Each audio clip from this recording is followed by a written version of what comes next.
News India 27 नव्या पिढीचं नवं माध्यम। अरे पाणी आमच्या हक्काचे, अरे कोण म्हणते देत नाही, अरे कोण म्हणते देत नाही। भगवान भाऊ आगे बढ़ो, सुरेखा ताई आगे बढ़ो, एल्गार कष्टकरी संघटना जिंदाबाद,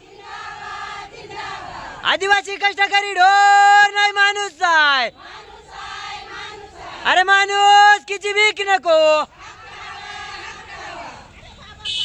हम लढेंगे। जलजीवन योजनेतील गोंधळाची परिसीमा, पाणी टंचाईने त्रस्त महिलांचा संतप्त इशारा।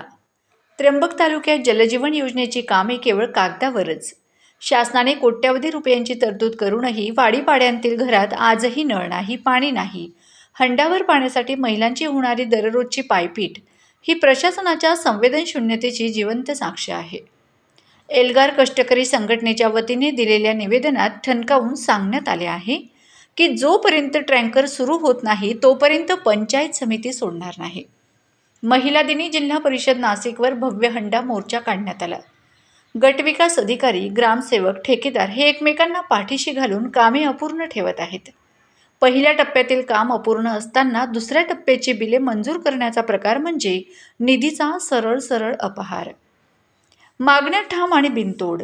जलजीवन योजनेतील अपूर्ण निकृष्ट कामांची चौकशी करून दोषींवर कठोर कारवाई करा। प्रत्येक गावात झालेल्या कामांचे सामाजिक लेखापरीक्षण तात्काळ करा। तळेगाव, टाके देवगाव, मुळेगाव, चंद्राची मेट, देवगाव या गावांमध्ये तात्काळ टँकरने पाणी पुरवठा सुरू करा। प्रश्न एकच, निधी आहे, योजना आहे, मग अजून पाणी का नाही? योजनेतील मुद्दा क्रमांक 6.3 नुसार 31 मार्च 2024 पर्यंत सर्व कामे पूर्ण करायची होती। मात्र आजही अनेक आदिवासी वाडीपाड्यांमध्ये नळच जोडलेले नाहीत। शाळा, अंगणवाड्या याही पाण्याविना अस्वस्थ आहेत। सरकार, प्रशासन, ठेकेदार आणि संबंधित ग्रामसेवक सर्वांनी जबाबदारी झटकली। आता मात्र जनतेने आंदोलनाचा ठणका दिला आहे।